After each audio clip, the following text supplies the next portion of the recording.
Halo Reach was the first Halo game I played, so I thought it'd be fun to spice things up for this run. I'm playing on heroic difficulty, and the only rule is I can't pick up guns off the ground. I'm stuck with the guns I start with. Picking up ammo from guns is fine though, otherwise this would turn into yet another punching fest. The first mission has you repairing a communication relay on the planet Reach, which is believed to have been disabled by rebels against the UNSC.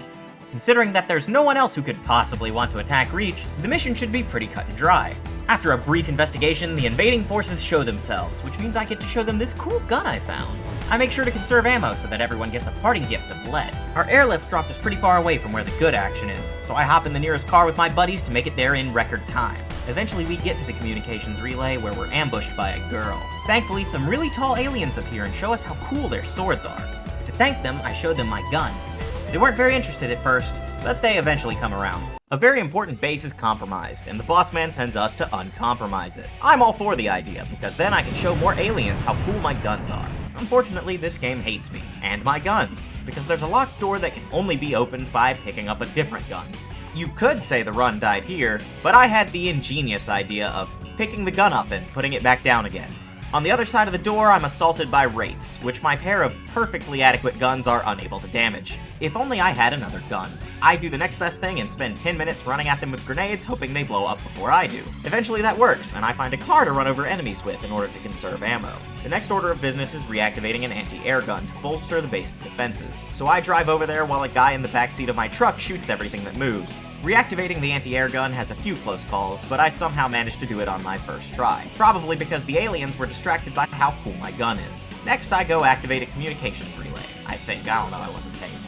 Again, I have a few brushes with death, but I manage it on the first try, and it's back to the main base. I try for a couple minutes to take the car past where it's supposed to be, succeed, die, then give up because I don't care enough to do it again. Inside the base proper, there are plenty of aliens, all eager to come see the mythical gun they traveled light years to see. So who am I to deny them their birthright?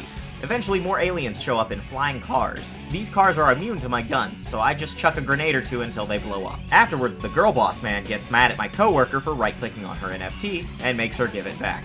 This level was easily the most fun challenge in the run. I'm sent behind enemy lines with a high-caliber sniper rifle, along with a buddy carrying a similar weapon. We have a lot of fun sneaking around and doing surprise gun showcases. The landscape offers plenty of cover, so it's quite satisfying to pick off enemies one by one with a sniper rifle. And not as fun when you miss 4 shots in a row because your simple brain can't comprehend the idea of leading your shots. After turning the local settlement into a ghost town, we set out into the wilderness and encounter giant angry alien gorillas. Needless to say, I stay as far away from these horrifying creatures as possible. Narrowly escaping the extraterrestrial apes, we arrive at yet another settlement that's under attack.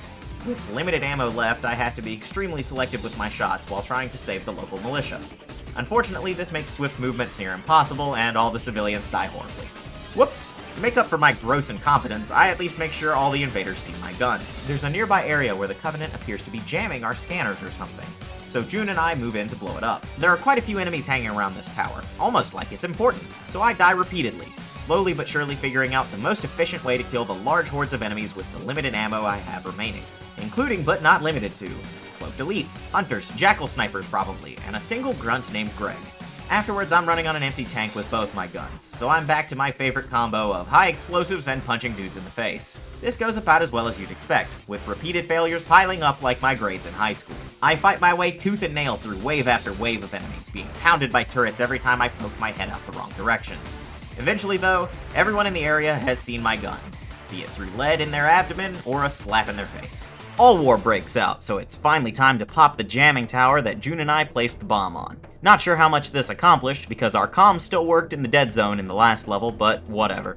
I'm riding shotgun in the car Kat is driving, and not 30 seconds after the fighting starts, she manages to flip the car, so we have to continue fighting on foot. Luckily, one of my 2 guns in this level is a grenade launcher, so I make sure everyone sees the sick fireworks that come out of the end, 2 varying results. I clear a landing zone for air support, who drops me a fusion of my 2 favorite things: motor vehicles and explosives.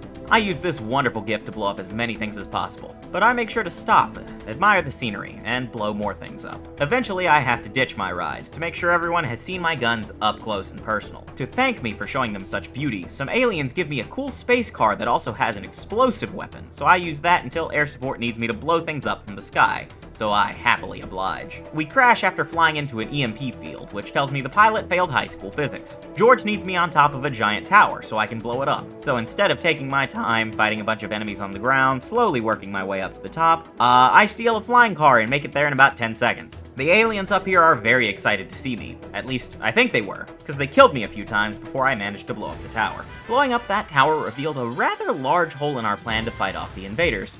And by that I mean a ship that dwarfs even your mother in size. Considering the only thing that could theoretically damage that thing is a nuke, and we don't have any of those, we might as well start packing our bags now. Kat, however, knows a good nuke substitute, and much like substituting an ingredient in a recipe you found online, this can only end poorly. The first order of business is getting into space, where the big boat is, so our best option is infiltrating a highly classified base that's overrun with aliens, all of which I'm sure are eager to see my glorious weaponry. I of course give them exactly what they want, along with my squad mates, clearing the way to the nearest spaceship. Once in space, the boss man needs my help blowing up the alien flying cars. And since I'm such a big fan of explosions, I happily oblige. After clearing the air around the space station, I let George off so he can grab some snacks and get on the ship with the makeshift bomb. Ignoring the fact that makeshift and bomb should never be in a sentence together, we take this flying liability, steal a Covenant ship, and load the bomb onto it. Unfortunately, the crew of the ship aren't too keen on getting blown to smithereens, so I die over and over again trying to convince them with my gun. This only slows me down for a moment, and the bomb eventually goes off. In a cruel twist of fate, the bomb's timer broke, and George decides to stay behind, detonating the bomb manually and throwing me out the window to land back on Reach. This level is a prime example of why I don't do live commentary, because I was so angry throughout the whole thing that I'm surprised I didn't punch a hole in my monitor halfway through it. This level starts you off with only one gun, a Magnum, and one that's not fully loaded at that. Places to reload the Magnum are very few and far between in this stage, so that meant my only tools of destruction were grenades and my fists for the majority of this level. Combine that with the introduction of brutes, enemies with far more health than they have any right to, and you have a recipe for misery and hatred, the likes of which most politicians wish they could force onto the world. The early level isn't too bad. I was almost having fun figuring out strategic methods to take out the many brutes this level made me contend with, no matter how many attempts it took. But then I got to this room, and all enjoyment I was experiencing previously ceased. There are a lot of brutes in this room, which wouldn't be too bad, but there's also a brute with a fuel rod launcher that will turn me into paste if I happen to pop my head around the wrong corner. But wait, there's more. This brute is also equipped with shielding, making killing it even harder.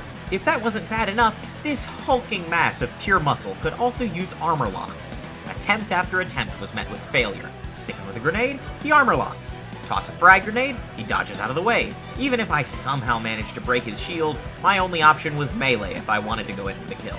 Many attempts ended after 6 or 7 melees failed to kill him, and one melee from him would instantly kill me. But I eventually came up with a strategy. That involved using a jetpack to fly up to the upper levels to collect some grenades, take out the enemy turrets chilling outside the building, and then rush the brute with as many grenades as possible before going in for the kill. After 45 minutes, the arduous battle is finally finished.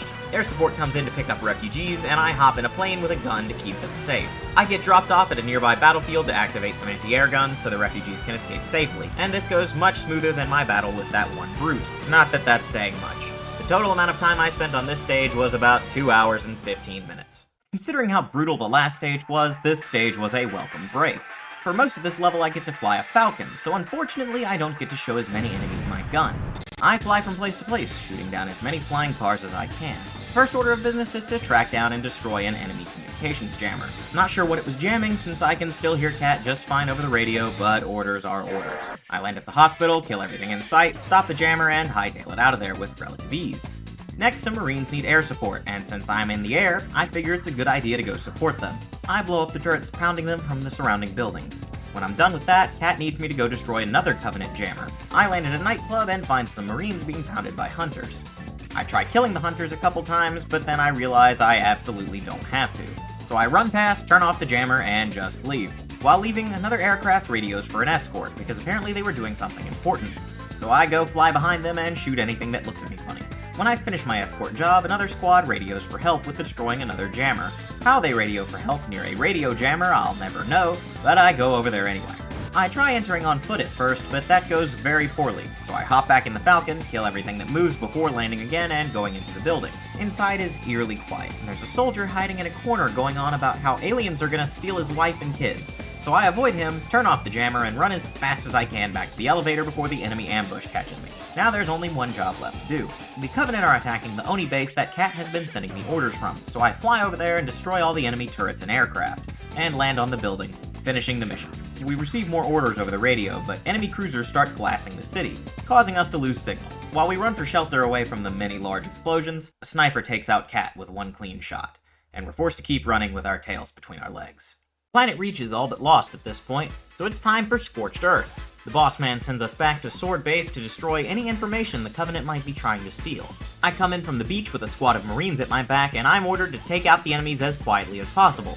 So obviously I shoot the first one I see. That goes about as well as you'd expect. At this point in the run, I'm still pretty tired, so I just keep bashing my head against the brick wall until it falls over. I probably have brain damage by this point, but with the way this war is going, I doubt I'll need my head for much longer anyway. I could continue showing all the aliens my sick guns, but I find this sick tank just lying around collecting dust, and who am I to decline such a wonderful gift? I hop in the Scorpion and start shooting everything in sight, taking a lot of damage in the process. I get pretty close to the gate, but the tank has taken too much damage at this point for me to recklessly charge in, which I find out the hard way. The brain damage has definitely set in by this point because I keep trying that strategy for a while anyway. Eventually, I memorize all the enemies' locations, rush in and shoot them before they can really do anything, and hop out of the tank to head into the base. The base itself is swarming with enemies, but I try my best to conserve ammo for whatever may lie ahead. Fortunately, there's a couple places to reload my battle rifle, because I'm definitely going to need ammo for what's up ahead. We find a secret passage and find out Dr. Halsey ordered us here to defend her lab while she finishes doing something important. I frantically run around the giant cave that somehow got snow in it, activating and repairing turrets, while the Covenant drops off troops via the air, again, in a cave. While running around between turrets, keeping them going, I show as many aliens my really cool guns as I can, periodically running back up to the lab for more ammo. Eventually, Halsey finishes her work, and she gives us that thing that's on every Windows computer like it's something special. Carter, Emil, and I take the AI with us under orders to deliver it to the Pillar of Autumn, while June escorts Halsey off-world, leaving Noble Team with only 3 members remaining on Reach. On the way to the Pillar of Autumn, we find out Carter is injured. We're also heading right for a swarm of Covenant aircraft, so he orders us to drop out of the Pelican to sneak through enemy lines. As we fall, Carter leads the enemy fighters away from our location. Emil and I get the drop on some enemies, which is the perfect opportunity to show them my gun. With the herd thinned out a bit, we hop on a mongoose to make our escape, with Emil taking the wheel. Eventually we have to jump a bridge, and the landing is less than ideal, but at least we survive. Emil decides that this is a good time to freeze on the edge of a cliff. I figure if I push him off the edge, he'll respawn and his AI will be fixed, but he survives the fall, so I jump off after him. His AI is still bugged after the reload, so I save and quit and come back later. When I come back, wouldn't you know, he's still broken. So I'm dealing with the next enemy horde on my own. Luckily, I find the hologram armor ability, and after a few messy attempts, I use it to sneak past enemy lines. In the caves beyond, a scarab intercepts our path, and Carter sacrifices himself for our escape, leaving only the 2 of us left to complete this mission. The caves ahead are filled with drones, and the only ammo I have left is assault rifle ammo, so it's a bit annoying to show them how cool this gun is. There's also a few skirmishers, whose name I just learned right now, with needle rifles pestering me at the same time. Fortunately, since skirmishers can't fly, they're very much in punching range. The other side of the cave is our destination, Pillar of Autumn. Unfortunately, the base it's landed at is absolutely swarming with Covenant soldiers, and I definitely don't have enough time or ammo to show them all my guns. I do, however, try doing that for a while, and after repeated failures, I throw in the towel and use hologram to take advantage of their very short attention spans and sneak past them in broad daylight. I managed to make it inside the base and find some Marines hiding. With how cramped the interior of the base was, I found it very difficult to continue using my strategy of distract them and run away. Eventually I succeeded though, and made it to a place where that wasn't an option. Well, I looked up a speedrun and apparently it definitely was an option, I just sucked. Regardless, I had to kill a couple of hunters before I could move on. My strategy? Run circles around them and keep punching them in the back. If someone did that to me, I'd probably fall over dead in no time flat. Hunters are a bit tougher than I am though, so it takes a few tries before I manage to kill them and get away, to yet more enemy soldiers. I take my time here since I'm still out of ammo with my Magnum. After a lot of punching a couple guys to death and then running away like a coward, I eventually managed to force my way through their ever-dwindling numbers. Finally, I make it to the landing pad, where the captain is going to pick up Dr. Halsey's gift, and we have to make the landing zone safe for his arrival. Emil takes up an AA gun to shoot down as many enemy reinforcements as possible, and it's up to me to clear the ground. Aliens of all different kinds come from far and wide, and I have no choice but to give them all a warm welcome. Their numbers never seem to dwindle, no matter how many I defeat. I make careful use of my surroundings to outmaneuver them while remembering enemy locations from failed attempts. I finally have ammo for my magnum again, and there are plenty of grenades and medkits, so I have every possible tool at my disposal for victory. I use my night vision so enemies are obvious from a distance, and holograms to lure them into vulnerable positions. Brutes are quite bulky and wear helmets, so a single headshot is usually not enough to kill them. If they're close, I take a shot at their head, then melee them to finish them off. When the captain lands to pick up the package, Emil is ambushed, leaving no one to cover the captain's escape. As the last man standing on reach, the duty falls to me. I rush to the turret using my hologram distraction tactic to avoid fighting as much as possible, which ends up being a very grave mistake. When I make it to the turret, I realize there's an elite with a fuel rod cannon who will obliterate me when I get to the turret. However, killing him doesn't solve that problem. Because I got close enough to the turret, the scripted event with enemy phantoms starts, and if I get in the turret, I'm pounded by all of them at once, blowing me out of the water.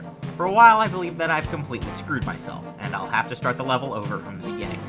The thought of that was torture to me, so I kept trying anyway, and eventually, I came up with the perfect strategy.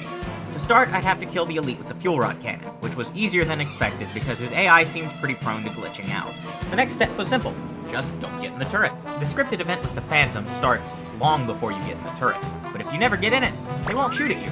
So I hid until Keyes gave the order to blast that cruiser out of the sky, hopped in the turret, and gave one last hurrah. I finish off this run with a whole lot of cheese, but honestly I think it was a lot more fun that way. The Pillar of Autumn makes its escape, taking that one guy to that one place to do the thing. Being the last one standing on reach, I know exactly what I have to do. I take quite a few enemies with me, but I don't last long. My nerves were shot at this point, and my aim showed it. With this, the verdict is red. No, you can't beat Reach without swapping weapons. You can't beat the game at all, because it cheats! It was a losing battle from the start! It's a prequel! No one has ever beaten Halo Reach before! Jokes aside, I had a lot of fun with this run, and I hope you enjoyed the video. If you did, feel free to like and subscribe for more. I enjoy doing challenge runs and speed runs for my channel, but I do a few other things as well. I hope you find more of what you enjoy.